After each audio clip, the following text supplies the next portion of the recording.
here we go. So we were hoping that the book would be out in the shops by the time we got to this presentation, but actually they're on a slow boat from China at the moment and coming at the end of the month. But those are pretty much the only 4 copies in the country, but you can grab one at the end of the talk and have a little flick through and a sniff.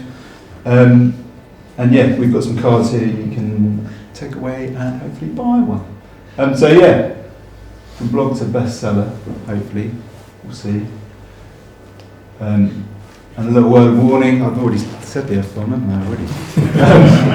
I swear quite a lot when I'm nervous, and yeah, I'm going to fucking swear quite a lot, because it's fucking rock and roll, isn't it? And there we go, Jim. Yeah, so it's true, I do. Sorry if anybody didn't have a fan in the audience, but there you go, they're the kind of band that I have to switch the radio off for. You know, there's Coldplay, Maroon 5, Simply Red, M, and ABBA. That's my top 5 bands. But having said all that, there is one thing about ABBA that is absolutely brilliant, and that is their logo. It's probably one of the most simple, brilliant logos out there, and it was a trailblazer as well with the flipped letters. So many other people did it, apart from Korn, which was probably the drummer's 5-year-old daughter didn't know which way ours went. So yeah, I mean, and also the other great thing about ABBA was that's where it all started for us. That was the first band logo that we covered in our blog, which was the precursor to the book. Yeah, so I mean the book itself took some time, but actually, you know, creating the content and stuff has been do the maths, 7-year kind of journey to get to where we are. And this sort of came about, it was actually your idea, wasn't it, the initial? Yeah, I just want to say, I hate the word journey. It's just appalling. Everybody is so abused, you know, every contestant on every kind of reality show uses it, so I prefer something a bit more, maybe a voyage of discovery. Into the voyage thing.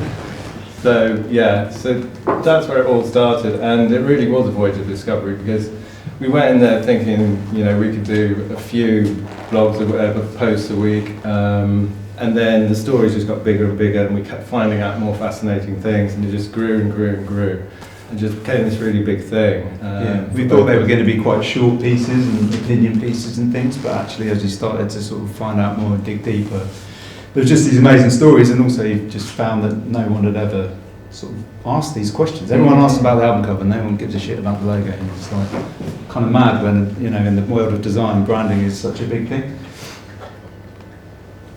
So a bit about us. So Jim and I, we did the maths earlier, we've been working together for 23 years. Yeah. I met Jim when I first moved to London and started working for an agency called Hattrick Design. Jim was, you were a writer for Design Week as well at that point, weren't you? Yeah, I had a column on Design Week at the time. Yeah, I was sort of transitioning between being a journalist and a copywriter at that time. So yeah, we ended up doing some client work together, and then I moved to agencies, and that agency also worked with Jim, so I carried on working with Jim. And then when I set up my agency now, Supple, I wasn't allowed to show any of my work because I had a bit of a falling out with my business partners, and so I had to put up a website that was completely words, and Jim helped me do that, and actually probably the best website we had. I should have just stuck with it. Shouldn't have put any work up. I won't lay that.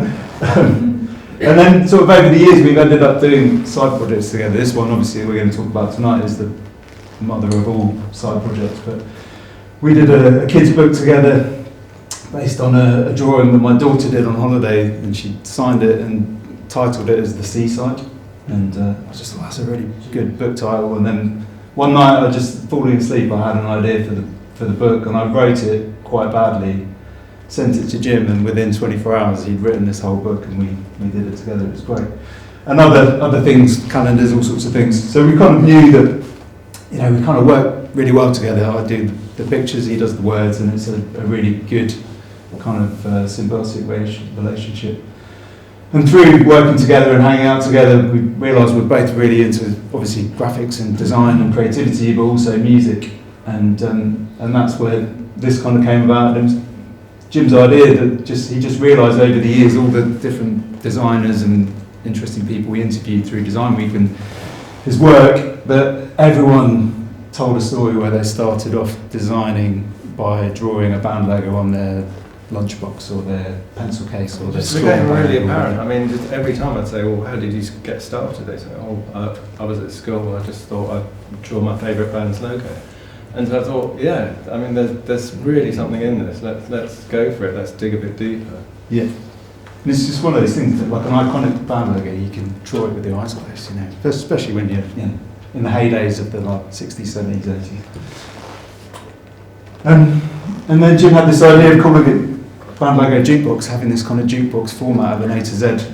It was a kind of high concept blog, which was, I thought we could do like a whole alphabet A to Z, you know, of band logos, and then start from the beginning again, and maybe have like 10, and then we'd get somebody like Mud, who worked with Jamie on the sort of digital side, to get it so that you could actually plug in, you know, which band logo you wanted through the number, but we never really got that far. No, there aren't that many like full A to Zs of band logos, we realised, which is a bit of a problem. But yeah, this is the blog. We've actually, we can't go on this at the moment, we put a password on it because obviously a lot of the content that's on here has ended up in this book and we didn't want to kind of give it away, so one of the parts of the contract that we had with our publisher was that we kind of shut this down. So it's there, if you want the password I might give it to you. But yeah, you can see the kind of depth of story in each of the blog pieces there. And so that was kind of just built on Squarespace, so I kind of designed it, learned how to use Squarespace and just kind of kept it really simple, just made it all about the logos, black and white and red and just really simple, and only the kind of album covers and things were in colour, unless the logo, like, you know, Rolling Stones, Red Lips or whatever needed to be in colour. So yeah, this is the reason we didn't do loads of A to Zs, because you get to Q, obviously there's Queen. And which we did. Get to Queens of Stone Age, trying to find out who the fucking designed this. I found it out and then I tried to email the guy and he's like the live sound guy for Queens of Stone Age in that period, and just like literally doesn't answer his emails, probably too rock and roll, so he's probably strung out somewhere on meth. It's a bit harsh, Jamie. You know, I reckon that was pretty good. And then yeah, this has been our kind of mantra through the whole project really, and you know, we've called in lots and lots of favours and just, you know, emailed people, done research, gone on Facebook, gone on socials and just messaged people, some of them famous, some of them not, and don't ask, don't get is the kind of, you know, the mantra for what we're doing. It's actually, that's a photograph of my home office, my wife's office, and it's the family motto as well. It's how you get shit done. Yeah, and this is one of the people I asked, a guy called Posh, who he was the Beatles art director, and literally discovered he had a Facebook page, went on it, and said, you know, we're doing this blog on band logos. Would you be interested in having an interview? And next thing I knew, his agent had got in touch with me and said, yeah, Kosh would be really up for it. He loves talking to British people, because he's moved to the States now. And so, yeah, we've got to E for Ellul, and yeah, I interviewed him from his place in LA, and he was charming and lovely, and yeah, it was great. So just ask. Designers love talking about themselves, I think. Yeah. Especially those old, like, you know, lovey-dovey 60s ones. Yeah, this is an interesting one. So, my wife was in the shower, and the bulb went. That's not his wife. That's not right. And Or is it? she said, Jim, come and fix the bulb, because you know, otherwise I'll have to shower in the darkness. And it reminded me of Tom Robinson's Power in the Darkness. And so I put something up on Twitter. I just put at what's the Fresh on the Net he is. At Fresh on the Net, my wife, you know, doesn't want to shower in the darkness. Reminded me of your magnum opus. Next thing I knew, shower in the darkness, and I followed up by saying, we've got this blog you might be interested in. And the next day, he Instagrammed about it, and we just had thousands of people coming to the blog. And I kept in touch with him, and he's written a forward for us now, just through that, which is, yeah, There he is. Don't ask, don't get.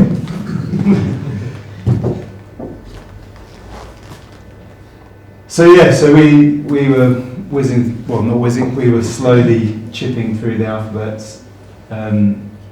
We got to the Stooges in the second kind of round, and then kind of slightly ground to a halt.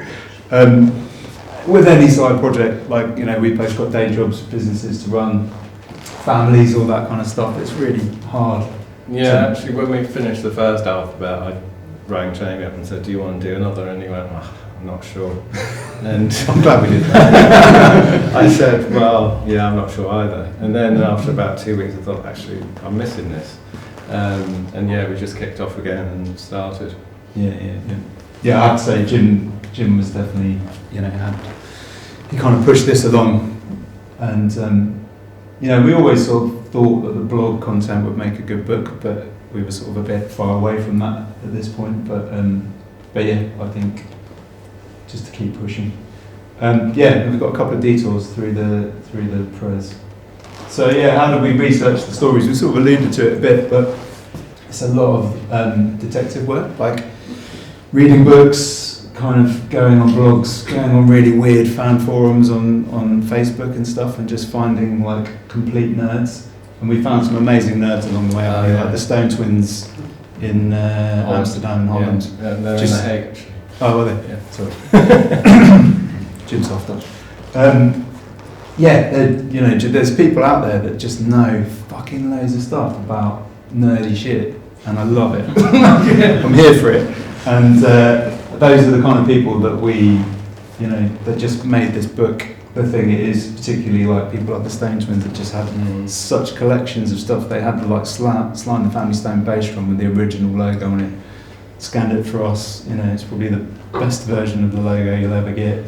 Loads of content, loads of stuff for P-Funk and Parliament, just incredible. But Jim's going to chat through one for you, the mod classic. Yeah, I mean, this one, to be fair, didn't take that much detective work. There's a guy called Rob O'Connor who runs a design agency called Styler Rouge, who has been incredibly helpful to us throughout this. And I just rang him up one day and said, "Well, do you know who did the Jams logo?" And he said, "Yeah, it's a guy called Bill Smith." And and he said, "You know, I can introduce you." So he did, and I got to talk to Bill, and he told me the story of the Jam logo, which is incredible, really.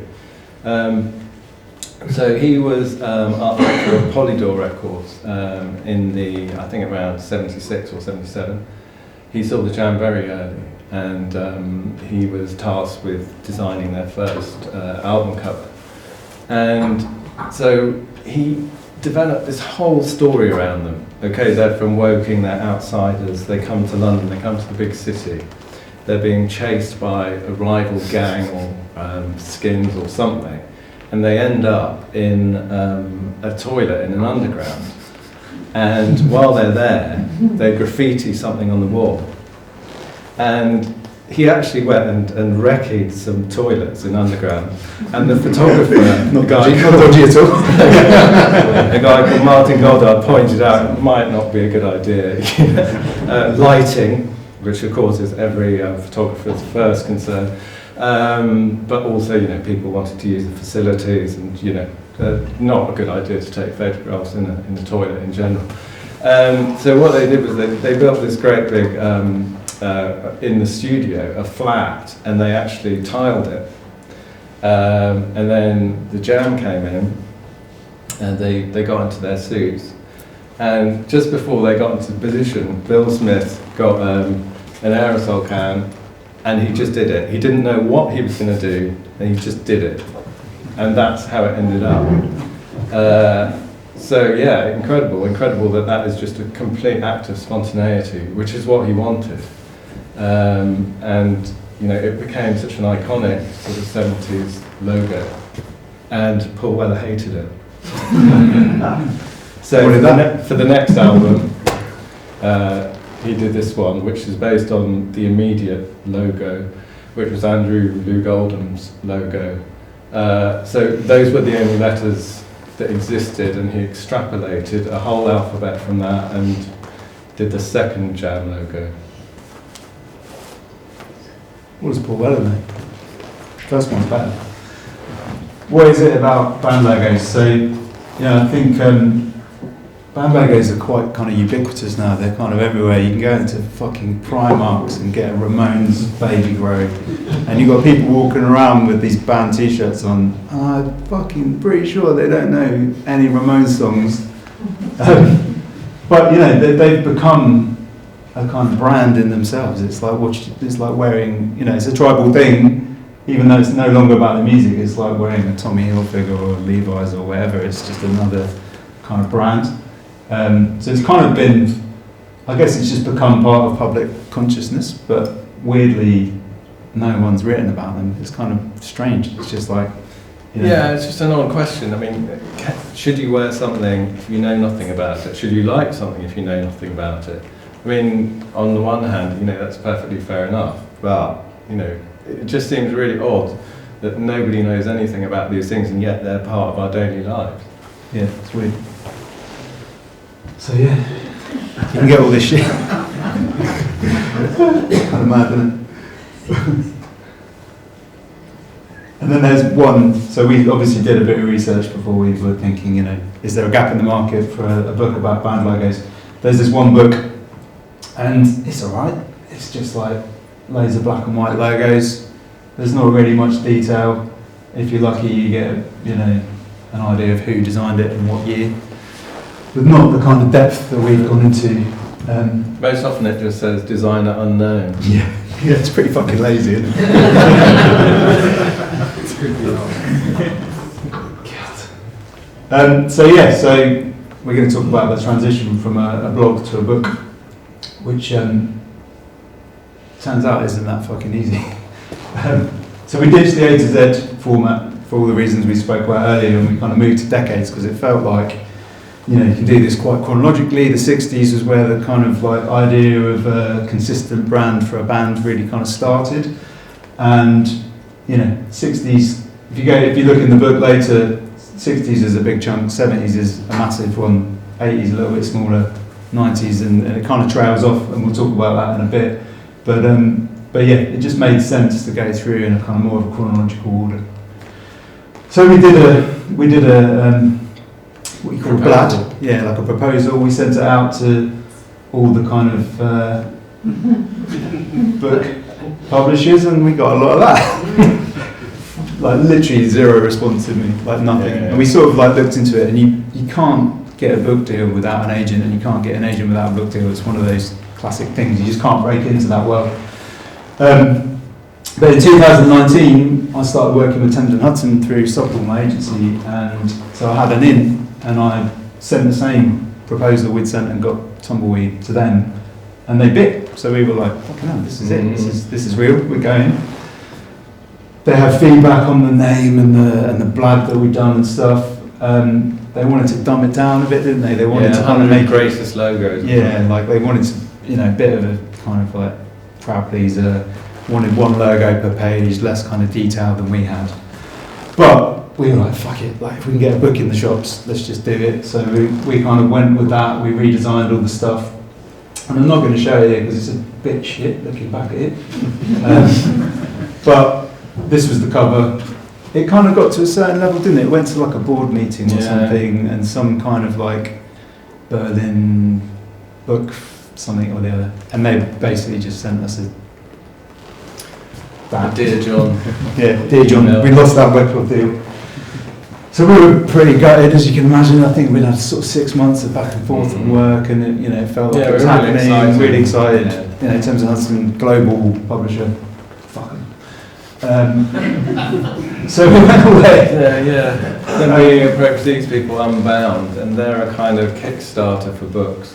A lot of people said, "Oh, you must try Unbound. You must try Unbound." So we sent the same proposal to them, and again they bit, but they thought because we were two unknowns that we wouldn't be able to generate enough funds to do like a decent sized book, and they had something else in mind, which was I don't know if people know the book Just My Type, and they wanted something more like a sort of large format paperback, black and white, and Jamie was like, yeah, I can make that look really good and all the rest of it. this is the inside of Just My Type, and that's, you know, what it could have ended up like, which we just kind of felt, and in fact they actually drew up all the contracts and we were just about to sign, and then we just thought, it's not what we want, it's not our vision of it. Yeah. And then we thought, well, could you actually do a book about band logos with, say, you know, like that? You know, it has to be in red. It just absolutely has to be in red. So we thought, no, we're not doing this. We're going to try again. So we did, yeah. We said thanks but no thanks. And you can see the timeline. I think we started thinking about this in 2017, 2021. This is where we kind of like actually, you know, got the book deal that we've now got, basically. And Jim's going to pick up on how that happened. Yeah, a friend of mine, Andy Altman, who used to run an agency called Why Not Associates for a long, long time. Fantastic designer. He basically, since he was about 16, had been collecting just odd bits of graphic ephemera, and but in a really kind of curatorial kind of way. I mean, they're all brilliant in their own way. I mean, very kitsch and, you know, odd and all the rest of it. And so it came out, and, you know, I bought one, and I thought, God, this is amazing. You know, who published it?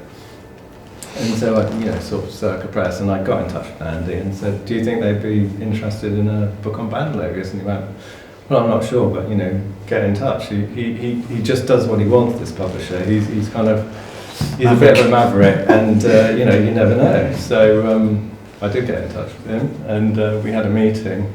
And we just couldn't, when we had the meeting, we just couldn't tell what was going on in his head. Yeah. And just, he hardly said anything, did he? He's an odd guy, he's very posh, lives in the Barbican. Yeah. He used to be the head of Firedon, which is a very big sort of designery publishing house. Editorial director. You know, did some amazing books. So, you know, he's got previous, hasn't he? And yeah, he just said, yeah, right. at the end of the meeting, he said, yeah, let's do it, didn't he? And we were like, okay. It was kind of slightly underwhelming, kind of, you know, but yeah, we walked out with a book deal, basically. Yeah, that was the first thing he said to us. Yeah, this is what we think's going on. We weren't making any money. Circa Press. He also said, your cover looks like a fucking fag packet. This is what fag packers used to look like, by the way. Just in case you don't know. And then we started thinking about the name, so should it be Band Logo Duke Book? Yeah, he didn't like I think at the time we were Logos of Note, and he didn't like that. Yeah. I know, we would make the logo louder. Yeah. He said it was too long and not catchy enough, and so we really were struggling to find something. We came up with hundreds, but there was nothing that really kind of hit the mark. And eventually, I was just talking to my wife, and she went, what about logo with it? I went, yeah, that sounds good. That was the fag packet. That was the fag packet, which is actually, in hindsight, fair enough. But the nice thing that we did like about this, and this you'll see further on in the presentation, at this point we were sort of worried about having any band logos on the cover because we thought we were going to get the shit suit out of us. And Jim had this lovely idea of just describing them because they're so bloody iconic, you know, like an American eagle clutching a baseball bat. It's the Ramones, right? And if you know, you know. It's one of those. It's like if you're a fan, then you'll get it, you know. And so we were gutted that we weren't going to get to use that, but it found a home, and you'll see the home. And I think actually it's a better result. Yeah, we tried all different versions, and then we kind of landed on this, which was this idea of kind of overprinting the pages from the book. But normally when you print a book, at least when you don't print it in Hong Kong, they do these modding sheets, so they just test the paper and they print loads of pages from the book on top of each other, and you end up with this kind of thing. And that was what we were going to do, so every book would be different. They don't do that in Hong Kong, so we couldn't do that. So we'll come back to why we ended up with the cover that we did, but it kind of like, you can see the sort of relationship between where we were thinking and where we sort of landed. And then in that meeting he was like, have you got enough content for 400 pages? And we were like, yeah. And obviously we only had the blog and a few other bits. We had 40 logos kind of written up at that point, and we ended up with 93. So yeah, we had less than half at that point. But you get by with a little help from your friends, as Ringo said. And between us, we've got a pretty good black book of designers, writers, musicians, other people. And so we just kind of started kind of asking other people to help us, didn't we? Which we've sort of done a bit in the blog, haven't we? Sort of getting sort of... I mean, we thought it would give it a more texture to have different people writing and different opinions and voices. Yeah. And I think it worked quite well. So these are some of the designers that helped us out. Rob O'Connor, who Jim mentioned earlier, is just like pivotal, isn't he, in terms of just opening the doors to... he's designed every band's album. I mean, if he didn't know who designed it, he'd know somebody who did design it and so on. And he was incredibly helpful the whole way through. He did all the Blur stuff in the 90s. And sidebar, I did my first ever work experience with him when I was like, just literally, I hadn't even started my degree. I was just doing a art foundation, and weirdly my foundation tutor knew him because her husband was in a band and he used to design their covers. And I got a week with him, and I was probably completely fucking useless, but I just walked in there and they had this library of album covers and single covers and stuff that they'd done, and I was just in awe of it. It just blew my mind. It was amazing, and it's just so nice that he's become part of this. Well, 5 years later, he's got the most logos of any single designer in there. He's got 4. So. And that's him on the right. So that's me, probably about 5, 6, 7 years ago when I had less grey hair. And that guy on the left is Ian Anderson from Designers Republic. The guy in the middle is Vaughan Oliver, who did all the 4AD stuff, Pixies, all that stuff. And that's Rob. So we're 3 design legends, and a little bit pissed by the look on my face. And then these are the bands that we covered, so quite eclectic. We obviously did the big hitters and the big names, but also tried to get some weird and wonderful stuff in there. Yeah, I think once we'd done the blog, it was a case of, where are the gaps, who are the big bands and big logos that we'd missed out, how could we, fill in the things that we hadn't done, different genres, different styles, all that kind of thing. So another detour. So I'm just, a bit like Jim did with the Jam story, I'm just going to tell a bit about how we ended up getting the story for the Wings logo. I play bass and I'm like a mega Macca fan, and not so much post-Beatles, but I bought this book about a year and a half ago, and it is the most fucking nerdy book ever. So it's literally just like from the moment the Beatles split up to like the second Wings album, and it's like every like session that he did, what instruments he played, what time they did the session, like everything, like really nerdy. Some of it a little bit boring, but whilst reading that, there was just literally one line that talked about this Wings Over Europe tour and how these artists designed the tour bus, and one of them designed the Wings logo. And I just googled him. He's a guy called Neil Dean. Found his website, but then found like an obituary on the website. Found out he'd died. But I managed to find his wife Georgina just through an email. It took about a month for her to reply, and but when she did, she was like, "Yeah, he did it, and I can put you in touch with this other guy, Jeffrey Cleghorn, who was the other artist that did this big kind of mural on the bus." And so he didn't have an email address or anything. He didn't have a mobile, so I set up this call with him on the landline to call him on like a Monday or whatever, and I had to like try and record it on this sort of crackly line, and he was just like an amazing dude. He was like a proper old 60s hippie, and was just telling me all these stories. And basically he used to work in this shop on Carnaby Street called Kleptomania, and he knew the guy who ended up becoming the tour manager for Wings, and he used to do murals and stuff in the 60s. And they asked Jeffrey to do a mural on this bus, but he only had 4 days before they were going on tour around Europe.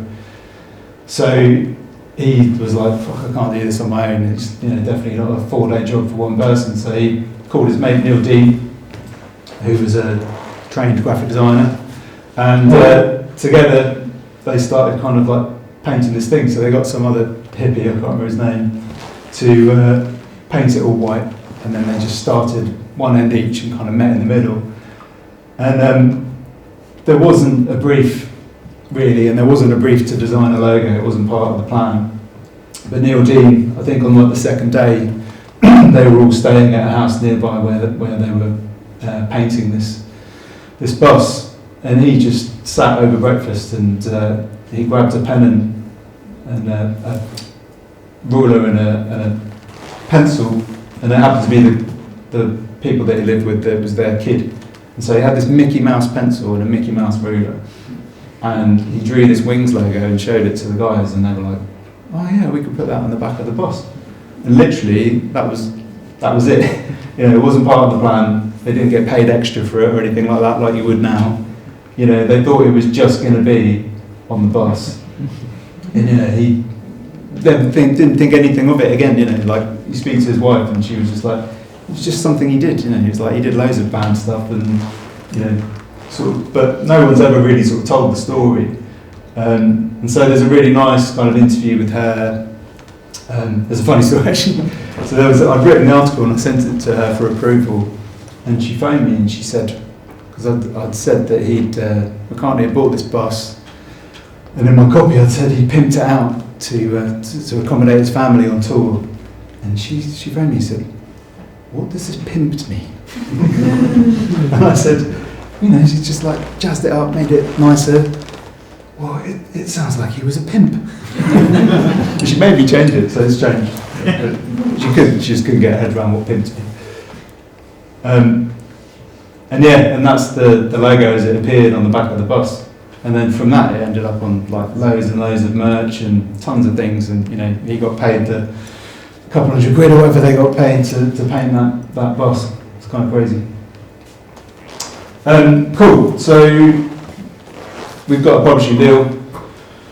Jim's motoring on with the words. Meanwhile, I'm trying to get around the time to design and lay out the book.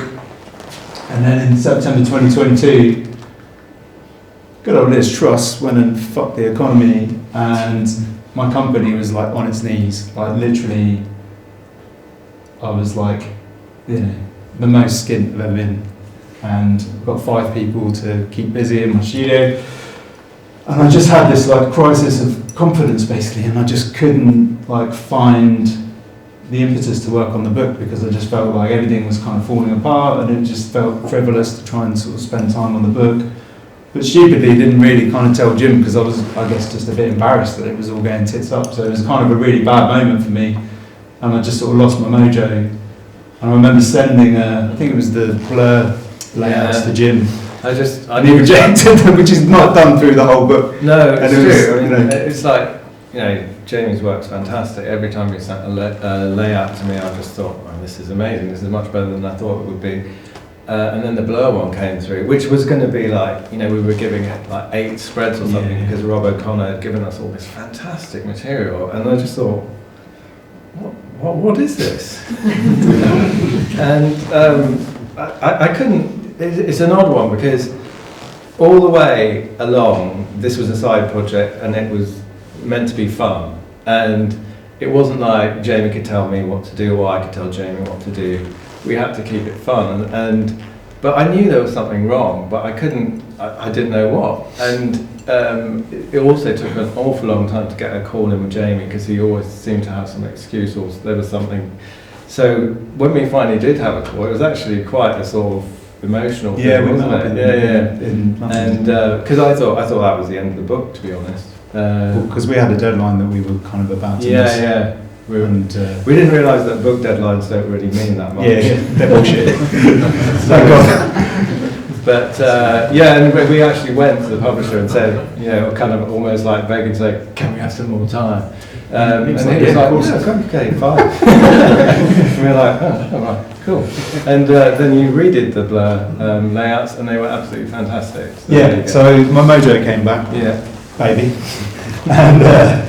And then there's nothing like a deadline to get shit done. So we had a new deadline, which was February 24.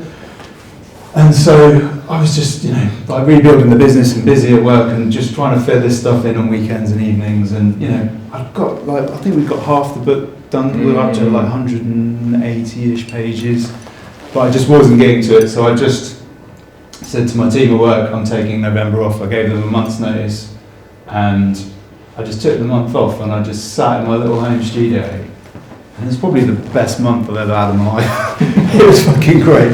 And yeah, that joy thing that we were saying, that it should be fun, because I didn't have all the pressures of work and money and all that stuff, I could just go in my little home studio and whack on a record by whatever band I was doing the chapter of, and just had a fucking ball, man. And like, I just smashed out so much stuff. I just had such sort of hyper focus, and you know, so busy that I'd forget to wee. You know, just like sitting out there like, oh, I'm gonna piss myself. And like, there's no toilet in my outhouse studio. No battery on the Mac. We've got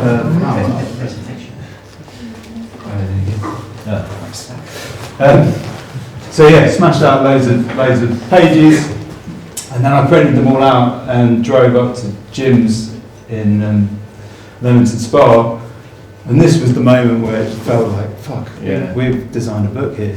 You know, we had about 380-ish pages. It was really telling as well, sort of laying them all out. We got rid of a couple which weren't up to snuff, and sort of moved some of the order around and did all that kind of stuff. But yeah, it just suddenly felt very real. And you know, we barely had enough floor space for all this stuff. Yeah. So Jim's got quite a big living room, like big, and we had to lay out. I think the 60s was over 2 rooms, wasn't it? And all the 70s was like his living room and your studio. It was like, but it was really exciting, and you know, this was the moment where it just felt like, right, this is an achievable thing. Like, we can get this done. So going to talk a little bit about the actual design of the book. So this is one of the things that David Circus said to us in one of those first meetings. And I think we'd sort of maybe done a few layouts at this point, and he was like, music is messy, this book should be messy. And I sort of took that away and sort of had that in the back of my mind when I, particularly on that kind of like month where I was just like totally in it.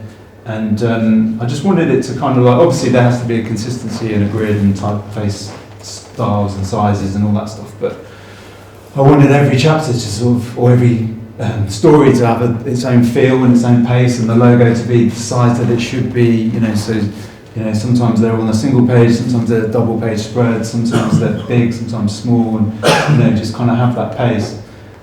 So this is kind of, you know, the kind of invisibles turned on. This is all the shit behind the design, the grid and all that stuff. And you'll see as this kind of like whizzes through, I've just kind of, everything's like consistent, but I've kind of just tried to make sure the type's always hanging from a different place, and that, you know, the album covers aren't always the same size, and, you know, just having some fun with it really, and just like having quite a kind of playful approach to the design itself. And it just made it more fun to design, but hopefully when you pick up a book, it just, you know, it feels solid, but it doesn't feel like predictable as you go from page to page. And the content's all quite different, you know. For one story you might have, you know, like Blur, you've got 12 pages, another one you might have a double page spread, so you've got, you know, really different content to deal with every time. And yeah, it was just a lot of fun. And then there's all this gubbins at the end. Yeah. Which my wife Deborah, the one in the shower, she did most of the credits, and there's 12 pages of credits because we wanted to make sure, well, as designers and writers, often we don't get credited, so we wanted to make sure that everybody possible was credited throughout, and also we didn't want to get sued. So, which we still might. So, well, yeah. If we're homeless when you see us in a year's time, it's probably Mick Jagger that's got all our money. Or that Black Sabbath's wife. What's her name? I reckon she'll be after us. Ozzy's missus. Sharon Osbourne. So yeah, so this year we hit our deadline, which was amazing. And then we had to make a kick-ass Kickstarter, and you know, pretty lucky that, you know, we've got all the tools to do that. Obviously, Jim's an amazing writer. I've got a design agency with people that can animate and stuff like that. And I've got a brother who can record things and make music, so we've made a track And I don't know if the sound's going to work, because I think it's either us speaking or sound. I don't know if we can get it. Is it going to work? Yeah, switch. Cool. So yeah, so me and my bro got together an evening and we kind of just jammed and made a tune, like the theme tune, sing the theme tune, and with Jim's writing help, we put together this Kickstarter video, which the guy from Circle Press said was the best one he'd ever seen, and he's done quite a few Kickstarters, so we were pretty chuffed with that.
So I posted that on LinkedIn on a Thursday. Oh, thanks.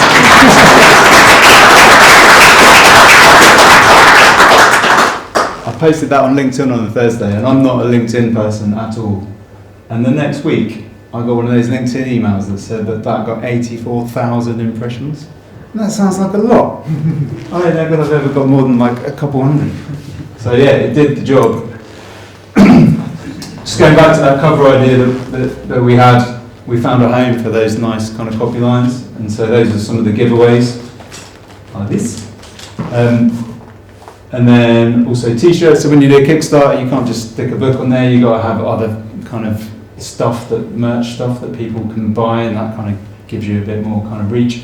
So these are being printed at the moment, they're going to be quite cool. We'll be able to sell these when we kind of go out on the road talking about the book. And then also these kind of lovely screen printed posters, so we've got these now on the Vedenas. So it fucking works, man. Like that 84,000 impressions, that gives you $1. Like we got 15k in 36 hours, and that was what we needed to just like make the book. And that was an amazing moment. 3:43 in the night.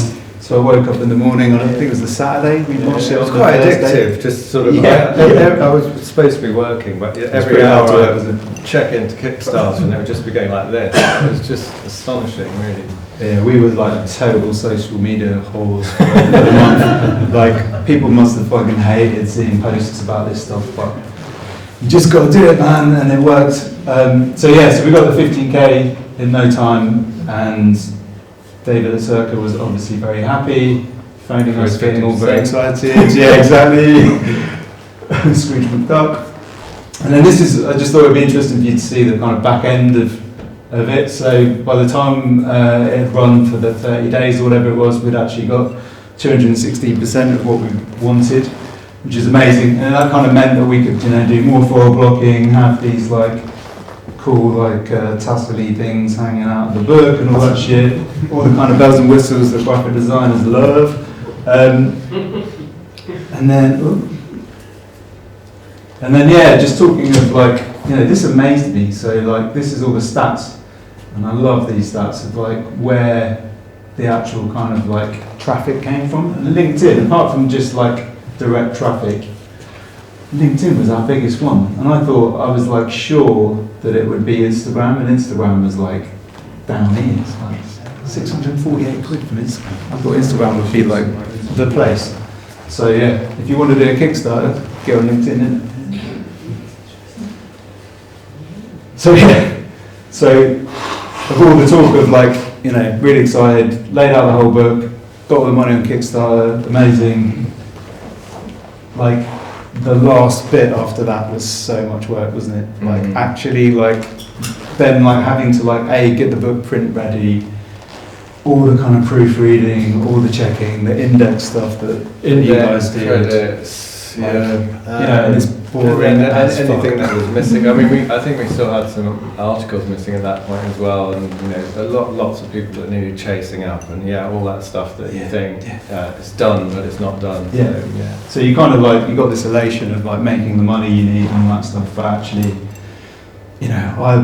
although I took that month off, I worked every single weekend on this project, at least one day, and at least 3 evenings every week until it went to print. It was like full on. And I went on holiday, we kind of finished it, didn't we? And we sent it off to the proofreader, and I went on holiday for 2 weeks. And I landed back in Blighty, and I got the PDF from the proofreader, and it had 1,923 text corrections. So I landed on Friday, and Jim did the back end and I did the front end, and it took us till like the end of Sunday, didn't it? It was like not what we expected. So if you want to do a book, think fucking twice about it, because it ain't easy. And then fucking Circle Press didn't like the cover again, so we had to redesign that. And actually, we were just chatting on the way here. I'm actually really pleased that he did ask us to change it, and I think I got pretty angry actually, because I thought we just about finished this thing, and then suddenly they throw this at us. And I really like the previous cover, because for me, like, the logo has to be the cover it actually is, the colour it is. And they were saying it needs to be more colourful, and I was thinking, well, that's not the colour of the logo, so you can't really change it. I mean, the Rolling Stones logo is red. Most band logos are either red or black, but that meant that the covers that we had done were mainly black, and that was what they had the objection to. Yeah. They said it's too black, and that it's too heavy metal. They said. Yeah, too heavy metal. Well, fuck off. So Jamie had to think of a way around this, and quickly as well. Yeah, we didn't have much time.